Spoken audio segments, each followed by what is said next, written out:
মা বাপের পায়ের তলায় ছেলে মেয়েদের জান্নাত, এই হাদিসটা পড়ে বা কোনো জায়গা থেকে শুনে মা বাপের তরাং তরাং করে লাফানোর কিছু নাই।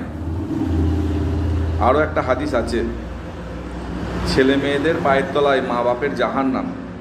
এই হাদিসটা পড়া বা খোঁজ নিয়ে দেখা মা বাবাদের কর্তব্য বলে আমি মনে করি। ইসলামিক ধর্মমতে কোনো ছেলে বা মেয়ে যদি তার মা বাপের প্রতি কর্তব্য না পালন করেন বা সঠিক হক আদায় না দেন, তাহলে ইসলামিক ধর্মমতে সেই ছেলে বা মেয়ে জাহান্নামী। ঠিক সেরকম কোনো ছেলের প্রতি বা মেয়ের প্রতি যদি তার মা বাপ সঠিক হক আদায় না দেয় বা অপব্যবহার, দুর্ব্যবহার, তার প্রতি অন্যায় করে থাকে, তাহলে তার পায়ের তলায় কিন্তু মা বাপের জাহান্নাম।